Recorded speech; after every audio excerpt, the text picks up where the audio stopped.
Will this turn I'll summon a larger and larger man, which will allow me later on to summon an even larger man. In Mean Streets of Gadgetzen, we were introduced into the families of Hearthstone. These families were known as the Grimy Goons, the Cabal, and the Jade Lotus. At this time, we only had 9 classes in the game, which means for each one of these families, there was 3 classes associated with. And the benefit of being in a family is that we were introduced into tri-class cards, and if you were a part of that family, you are allowed to use those cards. For example, if you were part of the Cabal, you got to use the original Kazakus. I was just reading through this book that my grandfather gave me, and you're never gonna guess what it said.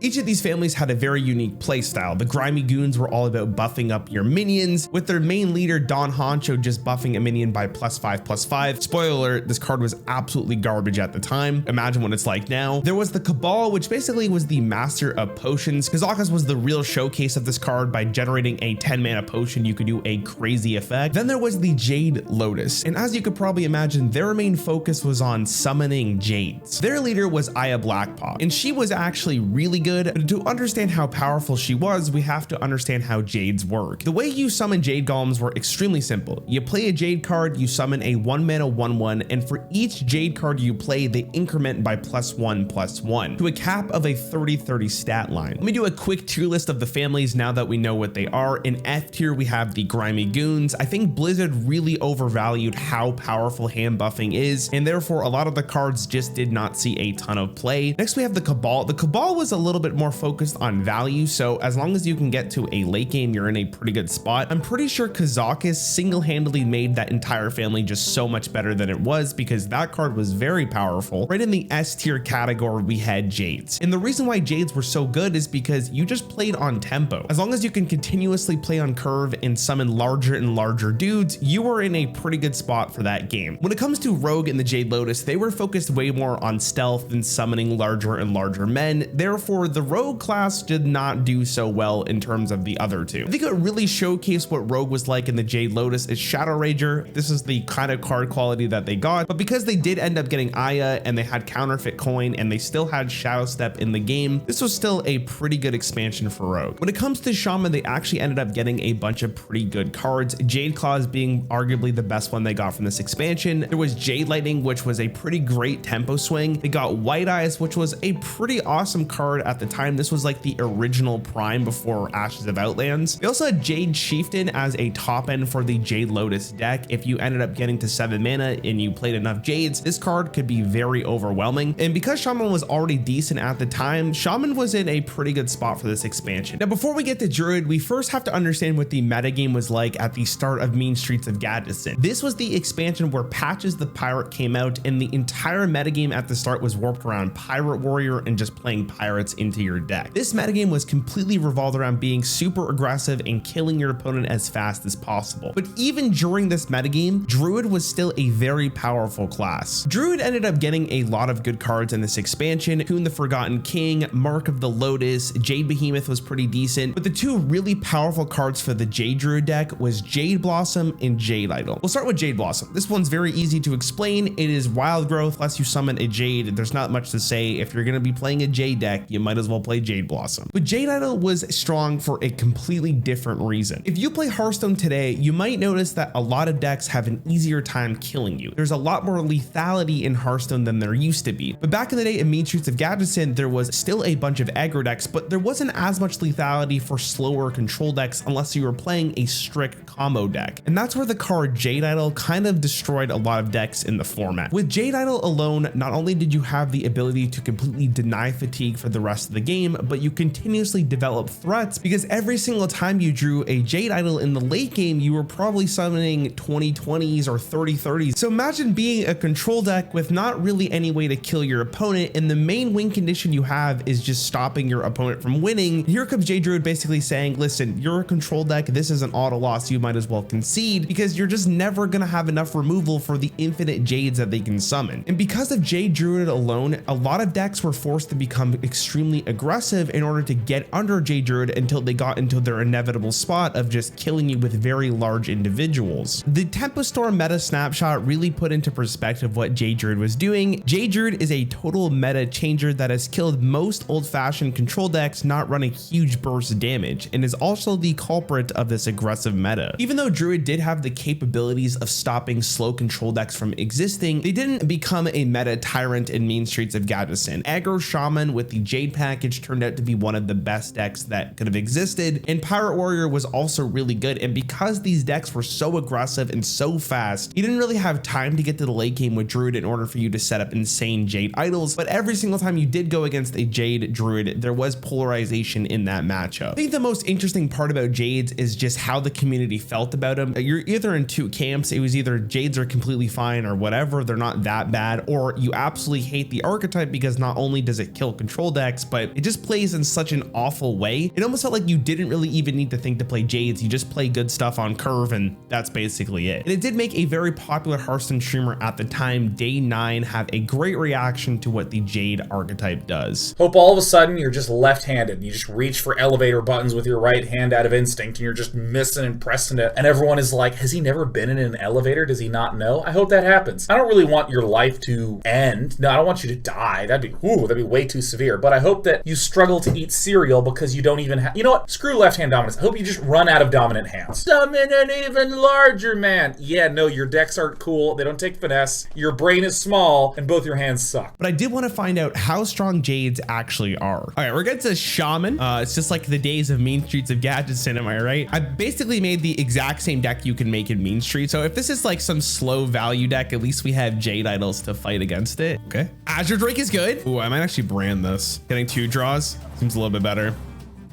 Oh God, what is happening here? What is this? Oh.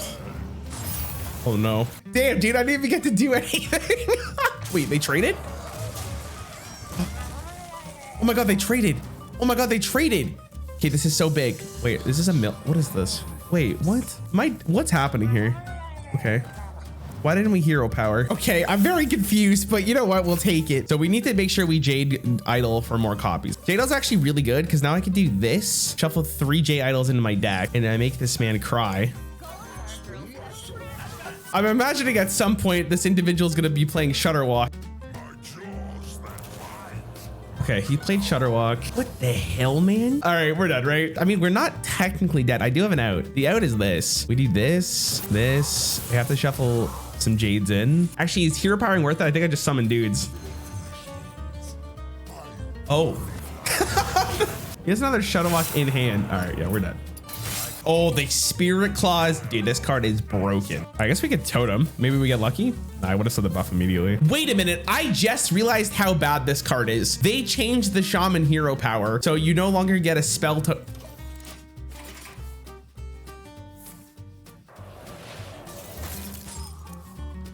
Man, enough with the wind chills, dude. I just played a 4-mana 7/7 against you. You should lose. Oh my God. We're broken. We're so good. Yeah, freezing's pretty good. If this is Reno Lock, it's like what it was in Mean Streets. I'm missing my turn 2 anyways, right? So sure.